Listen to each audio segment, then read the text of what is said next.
or to offer help to a stranger? You just did that. Think about how it felt inside.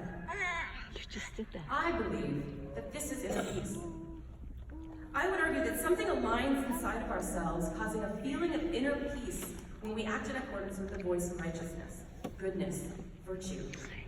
I believe that this, along with living to be better, are the ultimate lessons and purposes of Rosh Hashanah. The act of reflecting on our lives and standing in judgment, sins and all, unleashes our ability to achieve constant self-improvement and inner peace. Now, what's the role that others play in this process?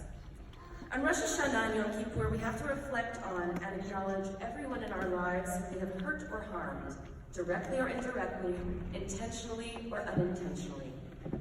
In doing so, we must recognize the role that others play in our lives as well as the role that we play in theirs. I believe that we should use this opportunity to reflect on how our relationships provide us with both vulnerability and strength. While we can develop self-acceptance and inner peace on our own, we should also choose to surround ourselves by those who make us better, and on whose wisdom, love, and guidance we may rely. In July, I was standing before the Kotel, or the Western Wall, for the second time in 2 months. The first time I was ready, I had brought notes, written by me, my children. I was with my sister, and I cherished that moment of spirituality and prayer. The second time, however, was different. I was there on my graduation trip from the Western Heritage Program. We were a cast of 20 participants. I was the Reformed Jew, the career-oriented feminist, the advocate of Jewish openness and acceptance. I stood side by side with friends, both participants and wives of some of the participants, and all I felt was inadequate, unprepared. I looked on as others comfortably picked up their siddur and began to pray. Some of the wives looked to me to take the lead, and in that moment, I didn't know what to do. I felt like there was a right way, a better way, and I didn't want to waste the opportunity. I didn't want to do it wrong. Our group was blessed to have a teacher, Rabbi Yafa Epstein, who was our very first of many, leaving an indelible mark as an outstanding and inspirational guide. In that moment at the Kotel, she was standing nearby, praying. I thought, if I could just wait for her to finish, I'd have the opportunity to ask her what I should do. Yafa finished her prayers and looked at me. She could tell I needed her. What would you recommend I do, I said. She knows me and she knows that I lack knowledge, but you yearn to learn and you try.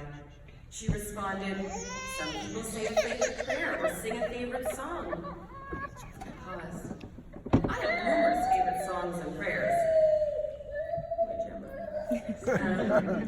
But as I racked my anxious brain, no lyrics or prayers entered. Full of self-doubt and criticism, I looked back up at Yafa and she could see in my eyes that I was blank and scared. Would you like to write something? She asked. She had just given a sermon to the group outside the Kotel, and she offered me the paper that she had used to write her notes. Then she put her hand on my shoulder, she looked into my eyes, and she said, Lindsay, you are exactly who you need to be. You are exactly where you need to be. I accepted the paper and pencil and went down to sit on a chair, which I had never done before at the Kotel. I began to write, and as I did, the words flowing onto the piece of paper, so did the tears down my face. Hot, full tears. I felt I knew exactly what to say and do at that moment.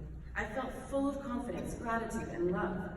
I prayed, and I didn't wonder for 1 second, as I cried, clutching the wall, whether I was doing it right. I knew I was. This is just one example of when I've reached out and opened myself up to the spirit, generosity, and guidance of others. Self-acceptance does not have to be sought alone. Having the humility and courage to open ourselves up to others without feeling judged is a skill that can help deepen our belief in ourselves. This in turn will give us the confidence to take risks, the confidence to face our failures, our flaws, and the confidence to stand in judgment and to be pardoned. Finally, this will allow us to do, feel, and be better. On this Rosh Hashanah, as is the case every year, I am humbled and hopeful. Je suis devant vous en toute humilité, parce que je suis loin d'avoir eu l'occasion d'échanger, discuter et partager avec chacun d'entre vous. Et par conséquent, encore loin de pouvoir atteindre la sagesse de Socrates. Cela étant dit, je suis remplie d'espoir parce que chaque année, nous avons l'opportunité de faire mieux et de continuer à s'assagir. As we strive to do better and be better this year, may we embrace humility and humanity. May we listen more actively, keep an open mind, and be patient with others and ourselves. May we feel good in our skin and in our decisions. May we guide ourselves in accordance with the rush of being virtuous, so that we may achieve meaning and inner peace. Finally, may we be in the world with the confidence that we are where and who we need to be. Je vous souhaite tous une bonne année, remplie de santé, de joie, de gratitude et de paix. Shana Tova Lakuna. Shana Tova.